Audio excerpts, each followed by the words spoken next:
नमस्ते स्टूडेंट्स, आइए आज हम फिर चर्चा करते हैं। हमारा चैप्टर नंबर 14 है, थ्री डायमेंशनल ज्योमेट्री के बारे में हम पढ़ रहे थे। स्टूडेंट्स, हमने कल लास्ट वीडियो में डायरेक्शन कोसाइन और डायरेक्शन रेशियो के बारे में पढ़ा था कि डायरेक्शन कोसाइन कौन कौन होते हैं, एल, एम और एन, उनके बिटवीन रिलेशन क्या होता है, और direction ratio A B C and direction cosine L M N के बिटवीन रिलेशन क्या होता है। इतनी जानकारी मैंने आपको दी थी।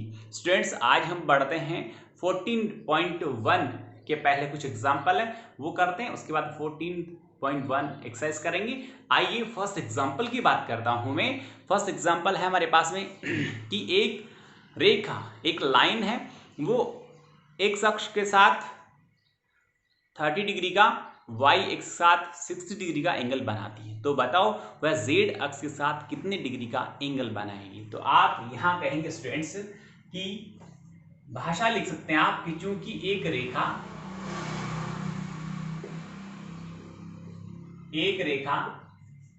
OX बोल दो, OX के साथ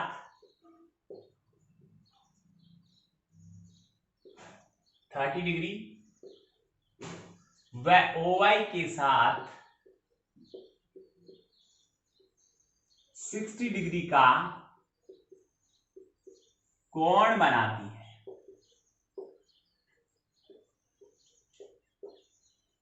तो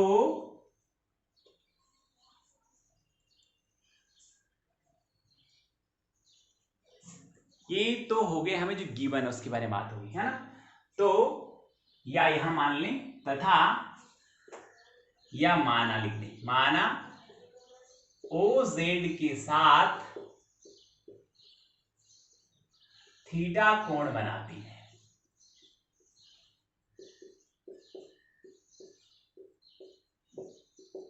तो क्या हुआ, L is equal cos 30 degree और कॉस 30 का वैल्यू होता है √3/4 एंड M इज इक्वल होता है कॉस 60 और वो जो आएगा स्टूडेंट्स वो होगा कि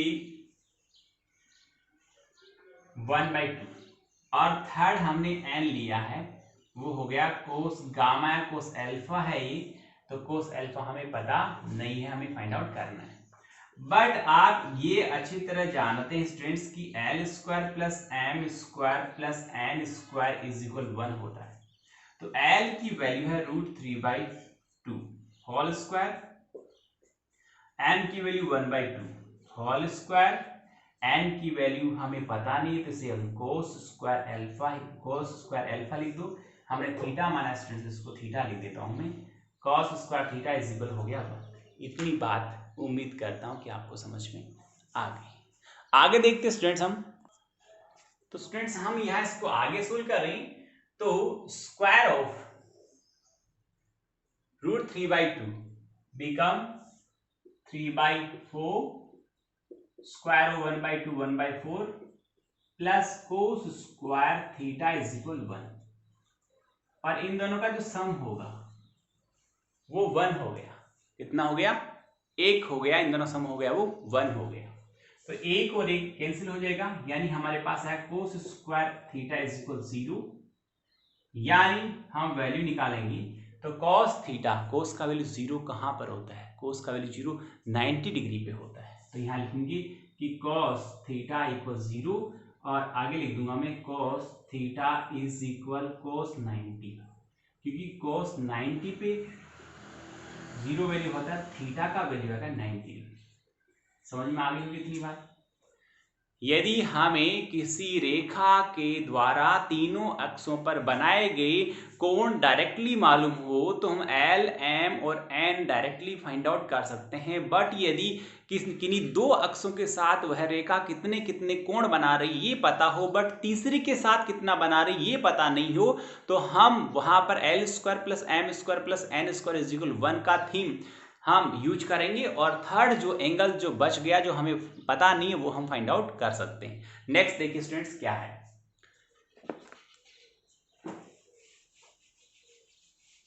हम एग्जांपल सोल्व कर रहे हैं और उसके बाद हम 14.1 एक्सरसाइज सोल्व करेंगे।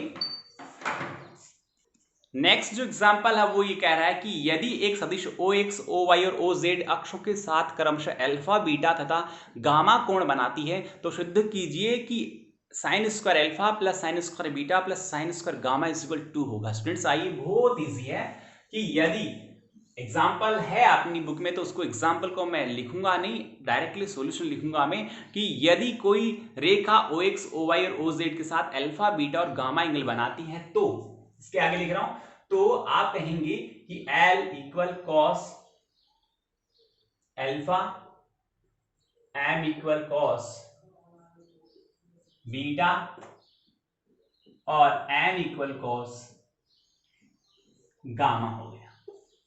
अब आप ये कहोगे कि चूंकि cos square alpha plus cos square, अच्छा पहले थीम आप चाहो तो लिख दूं वरना आपको बता रहे इसलिए मैंने नहीं लिखी थी। L square plus M square plus N square एक होता है,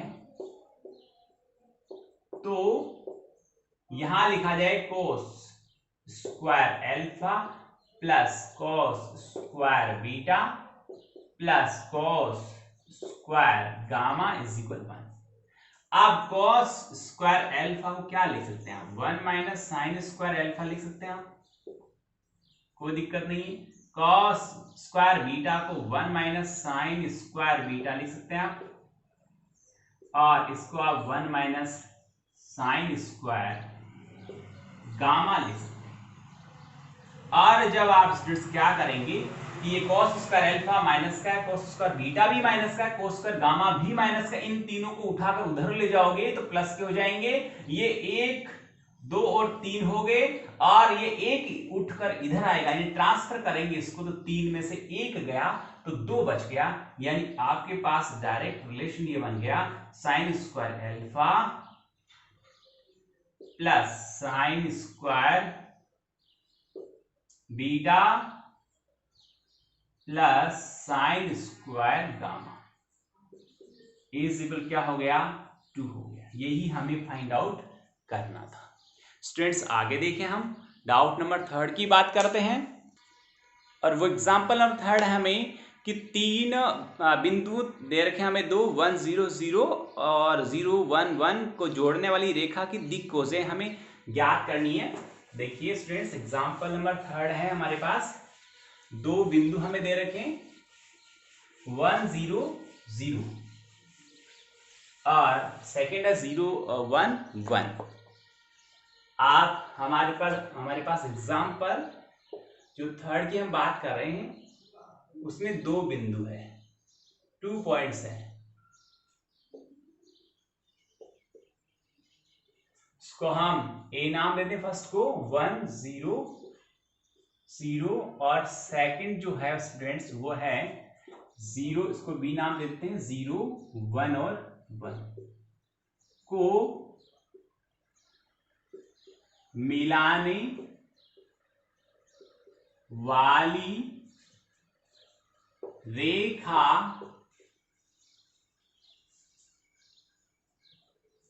की दिक् हो जाए।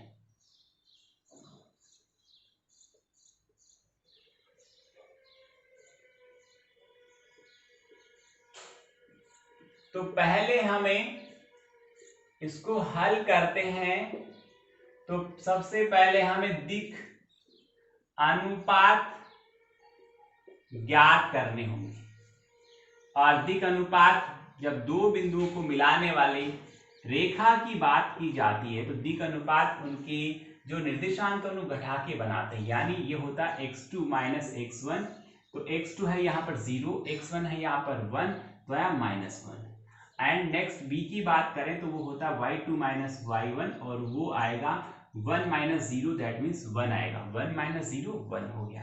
और थर्ड बी सी है जो z2 माइनस z1 है, तो वो भी 1 माइनस 0 1 आएगा। ओके, आप देखो स्टूडेंट, देखिए कि हमारे पास जो a स्क्वायर प्लस, चूंकि a square plus B square plus C square क्या आता है, a square plus B square plus C square की बात करें तो -1 का स्क्वायर प्लस 1 का स्क्वायर प्लस 1 का स्क्वायर, और ये हो गया हमारे पास 3। तो जो इसका परिमाण है, जिसे अपन परिमाण कह सकते हैं, मापांक कह सकते हैं, जिसे अपन r कहते हैं, वो हो गया √3 और वो भी इसका प्लस माइनस। ओके, समझ में आ गई इतनी बात। अब देखिए आगे नेक्स्ट क्या है। नेक्स्ट ये है, आता है रेखा AB की दिक् को जाए,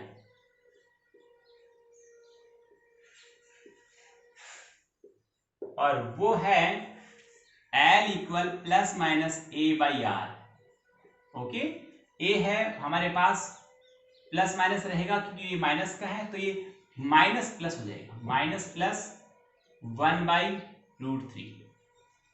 सेकंड हो गया M is equal plus minus B/R होता है, और B प्लस का 1 है इसलिए प्लस माइनस 1/√3, और N इज इक्वल है प्लस माइनस C/R, तो ये हो जाएगा 1 प्लस माइनस 1 वापस वही √3।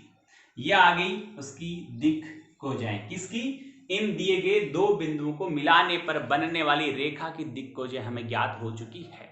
स्टूडेंट्स आगे बात करते हैं हम। नेक्स्ट जो एग्जांपल है, हमारे पास 3 पॉइंट गिवन है और वो तीनों सरेख है क्या, ये देखना हमें तीनों सरेख है क्या, एक ही रेखा पर है क्या। यहाँ पर स्टूडेंट्स हम थीम ये यूज कर रहे हैं कि यहाँ पर तीनों बिंदुओं ए बी सी में से एक बार ए बी ले लिया और फिर बी सी ले लो, या फिर एक बार ए बी ले लो और फिर ए सी ले लो। कोई से भी आप दो बिंदुओं को मिलाकर दो सदिश प्राप्त करें, दो सदिश माने या दो रेखा माने, और उनके दिक् अनुपात ज्ञात करेंगे। यदि उनके दिक् अनुपात है वो समानुपाती है या बराबर है या समानुपाती है, तो उस स्थिति में वो तीनों बिंदु सरेख कहलाते हैं। क्योंकि दिक् अनुपात बराबर होने का मतलब कि वो तीनों बिंदु या तो सरेख है या उनसे बनने वाला जो सदिश है वो समांतर है। तो यहाँ पर समांतर दो सदिशों या दो रेखा के समांतर और सरेख होने का एक ही प्रतिबंध है कि यहाँ पर क्या होता है, A1/A2 is equal B1/B2 is equal C1/C2, जहां A1 B1 C1 पहले सदिश या पहली रेखा के दिक् अनुपात है, A2 B2 और C2 दूसरी रेखा के दिक् अनुपात हैं। जब दो रेखाओं के दिक् अनुपातों का अनुपात यदि समान रहता है तब वे दोनों सदिश या वे दोनों रेखाएं समांतर या सरेख कहलाती है। तो यहाँ पर बात समझ में आ गई होगी कि यहाँ तीन बिंदु दे रखे हैं A B और C। आप पहले क्या करेंगे कि AB के दिक् अनुपात निकालेंगे, फिर BC के दिक् अनुपात निकालेंगे, फिर A1/A2 ज्ञात करेंगे कितना आया, अलग से B1/B2 ज्ञात करेंगे कितना आया, C1/C2 ज्ञात करेंगे कितना आया। यदि तीनों बराबर आते हैं तो कह देना हाँ जी तीनों बिंदु सरेख हैं, और यदि तीनों बराबर नहीं आते, तीनों कौन, A1/A2 B1/B2 और C1/C2 बराबर नहीं है, तब कह देना कि देख हाँ साहब ये तीनों बिंदु सरेख नहीं है। आगे चलिए स्टूडेंट्स, नेक्स्ट हमारे पास, यदि एक रेखा x y और z अक्षों के साथ क्रमशः 90 135 और 45 डिग्री के एंगल बनाती है तो इस रेखा दिक् को जो है हमें ज्ञात करनी है। तो पहले अल्फा का वैल्यू होगा 90, बीटा का वैल्यू होगा 135 और गामा का वैल्यू होगा 45। तो अल्फा 90 है, that means L directly find out हो जाएगा, L इक्वल cos 90 का वैल्यू 0 होता है। फिर नेक्स्ट है हमारे पास में M इक्वल cos 135, आपको आता है आराम से, कोई दिक्कत की बात नहीं है, क्योंकि 135 का वैल्यू हमने फाइंड आउट करना सेकंड चैप्टर में अच्छी तरह से पढ़ा है। स्टूडेंट्स देखिए एक बात आपको याद दिला रहा हूं आज के इस वीडियो में, मैं जब हमने क्लास स्टार्ट की थी अप्रैल में, 4 अप्रैल के आसपास, तब से आपको ये एक्सप्लेन किया जा रहा है कि जितना भी सिलेबस आपको यहाँ करवाया जा रहा है उसको 101% तैयार करना है, क्योंकि ये सिलेबस वापस रिपीटिशन में बहुत टाइम लग सकता है और आपको अपॉर्चुनिटी मिले या नहीं मिले ये जरूरी नहीं है। तो देखिए यहाँ पर example number 3, alpha is equal 90, beta is equal 135 and gamma is equal 45। तो यहाँ पर इस लाइन के जो डायरेक्शन कोसाइन है, जिसे हम L is equal cos alpha से डिनोट करते हैं, वो हो गया कोस 90। स्टूडेंट्स कोस 90 का वैल्यू 0 होता है। M is equal cos beta and the value of beta is 135, then cos 135 is equal cos 180 minus 45, and the value of m become in term of pi minus pi by 4, and it will become minus cos pi by 4। Students आपको चित्र पता है कि pi minus 4 या pi minus theta, pi minus pi by 4 और pi minus theta means होता है second quadrant, और सेकंड क्वाड्रेंट में कोस नेगेटिव होता है, तो यहां आ गया माइनस कोस पाई बाई 4, और कोस पाई बाई 4 की वैल्यू होती है 1/√2। और थर्ड इजीली हो सकता है because the value of gamma is 45, then the value of cos 45 is 1/√2 positive.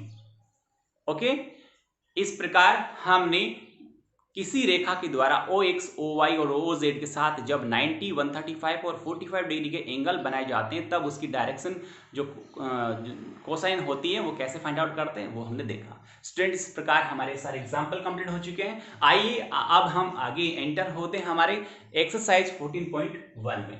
14.1 में स्टूडेंट्स इसी तरह के सवाल हैं जिस तरह के एग्जाम्पल मैंने आपको एक्सप्लेन किए, तो मैं ये चाहूंगा कि जो एग्जाम्पल की ओर से आपको एक्सप्लेन हो चुके हैं, आप समझ चुके हैं, उनको आप करिए, और जो अलग है एक्स्ट्रा उनको मैं एक्सप्लेन करता हूं। आइए, फर्स्ट है एक रेखा के दिक् कोसाइन ज्ञात कीजिए जो निर्देशांक अक्षों के साथ समान कोण बनाती है। अच्छा सवाल है।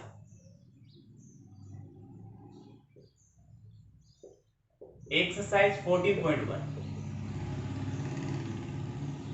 माना, फर्स्ट डाउट, माना एक रेखा तीनों अक्षों के साथ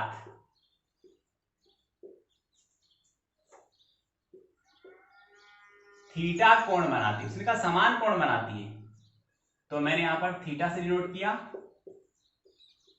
थीटा कोण बनाती है। तो जो इसके दिक्कोजाएं हैं वो स्टूडेंट्स बनेगी L is equal cos theta, या तीनों इक्वल हो जाएगी L is equal M is equal N is equal cos theta.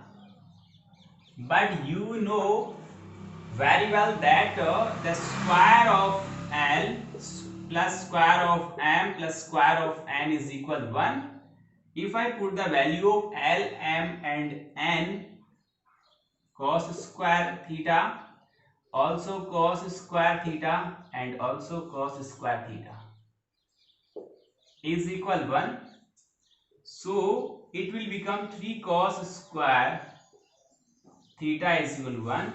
And cos square theta is equal 1/3, and the value of cos theta is equal 1/√3.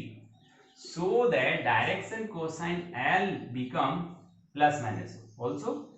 So L equal M equal N is equal plus minus 1/√3 is the all direction cosine of the given line, which make the equal angle with the OX, OY and OZ. Students देखिए, next हमारा जो doubt है वो है दो बिंदु दे रखे और दो बिंदु को मिलाने वाले रेखा का हमें दिक् कोसाइन पता करना है, डायरेक्शन कोसाइन पता करना है, जो मैं आपको भी बता चुका हूं। जब दो पॉइंट को मिलाने वाली लाइन के आपको दिक् कोसाइन पता करने हो तो उसका सबसे पहले दिक् अनुपात ज्ञात करेंगे, दोनों पॉइंट्स को माइनस करेंगे, x2 minus x1, y2 minus y1 और z2 माइनस z1। पहले डायरेक्शन रेशियो आएगा, फिर उसका परिमाण आएगा, और a/r l होगा, b/r m होगा और c/r n होगा। इस प्रकार दो बिंदुओं को मिलाने वाली रेखा के आप डायरेक्शन कोसाइन फाइंड आउट कर सकते हैं।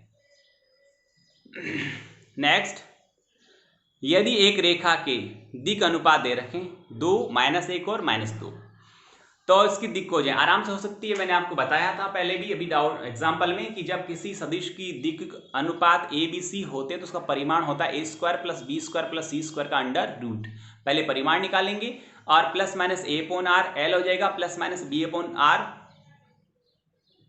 m हो जाएगा plus minus c upon r n हो जाएगा। यानी थर्ड डाउट आप आराम से कर सकते हैं। फिर भी किसी स्टूडेंट्स को किसी भी तरह की कोई डाउट होती है, दिक्कत होती है तो आप कॉल करिएगा। थर्ड, एक सदिश r एक्स वाई जेड अक्षों के साथ 45, 60 और 120, अभी जो एग्जाम्पल एक्सप्लेन किया था 45, 60 और 120 का कोण बनाती, तो यदि सदिश r का परिमाण 2 इकाई है तो r की वैल्यू ज्ञात कीजिए। यहाँ स्टूडेंट्स r की गिवन है, का मैग्नीट्यूड भी गिवन है और वो हमें वेक्टर पता करना है। आइए स्टूडेंट्स देखते हैं। अभी हमें जिसे हम अल्फा कहते हैं वो है अबाउट मीन 45 एंड जिसे हम बीटा कहते हैं 60 है, जिसे हम गामा कहते हैं 120। तब स्टूडेंट्स क्या हुआ कि L is equal cos alpha, it means cos 45 is equal 1 by root 2. Okay,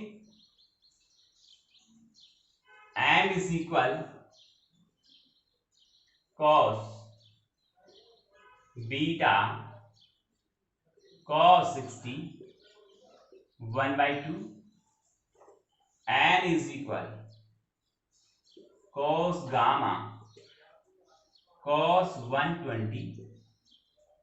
120 means pi minus 60 हो सकता है, 90 प्लस 30 भी हो सकता है। तो pi minus 60 main second quadrant हो गया और सेकंड क्वाड्रेंट्स में cos होता है वो माइनस का होता है, तो माइनस 60 यानी माइनस 1/2 आ जाएगा इसका वैल्यू, माइनस 1/2 इसका वैल्यू आ गया। अब स्टूडेंट्स यहाँ देखिए इसका मैग्नीट्यूड हमें 2 गिवन है, हम चेक करते हैं आता कि नहीं आता। इसका मैग्नीट्यूड जो a square plus B square यानी हमें यहाँ पर r गिवन है, तो हमारे पास आप कहेंगे कि चूंकि L equal plus minus a by r होता है, यहाँ वैल्यू हम पुट करें तो L का वैल्यू 1/√2 हमें फाइंड आउट हो गया, प्लस माइनस यहाँ पढ़ाई था, और a बाई r यानी मैग्नीट्यूड उसका 2 हमें दे रखा है। ओके, तो यहां पर हम चाहो तो बोथ साइड का स्क्वायर काट लो, तो हमारे पास आएगा यहां पर 1/2 और is equal a square by 2, यानी वैल्यू क्या बन गई हमारे पास, देखिए स्टूडेंट्स, सॉरी 4 आ गया नीचे, 4 आ गया, तो हमारे पास वैल्यू बन गई, ये इधर क्रॉस पे जाएगा 2 हो जाएगा, that means a is equal हमारे पास वैल्यू होगी plus minus 2। Okay, √2 sorry, yes. अब सेकंड की बात करें कि m इज इक्वल, यहां पर डायरेक्ट लिखूं b बाई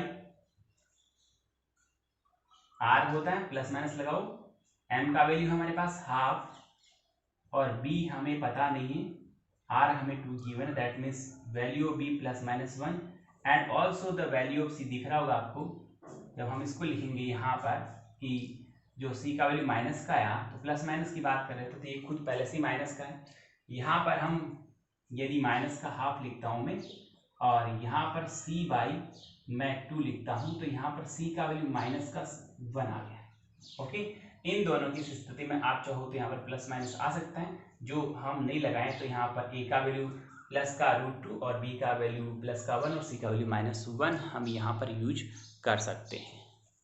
तो स्टूडेंट्स वो जो वेक्टर हमें पूछ रहा था, वेक्टर r हो जाएगा, यहाँ पर हम डायरेक्टली इसकी वैल्यू को पॉजिटिव ले ले, कोई दिक्कत नहीं, ये लो प्लस माइनस ये ले ले, ये प्लस माइनस ये माइनस का हो गया, तो यहाँ पर होगा √2, वेक्टर बनाई तो √2 i कैप हो गया और प्लस j कैप हो गया माइनस k कैप हो गया, ये सदिश हमें प्राप्त हुआ।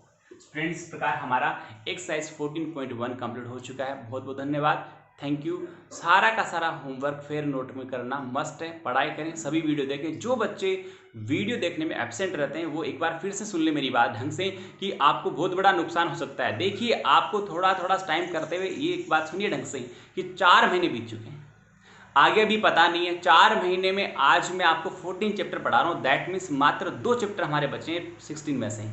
यानी हमारा 90% सिलेबस होने जा रहा है। और इतना सिलेबस यदि किसी बच्चे का छूट गया है तो वो स्कूल में आकर एकदम से सिलेबस कभी भी पूरा नहीं कर पाएगा, और यदि पूरा नहीं कर पाएगा, पीछे यदि पिछड़ जाएगा तो उसके लिए बहुत ही ज़्यादा नुकसानदेह होगा। तो एक बार फिर मैं आपसे रिक्वेस्ट कर रहा हूँ, हो गया सो हो गया, जो बीत गया उसको याद नहीं करिए, और आज से वापस सभी लोग 100% अपना वीडियो देखें, पढ़ाई करें, मेहनत करें। बहुत बहुत धन्यवाद, थैंक यू।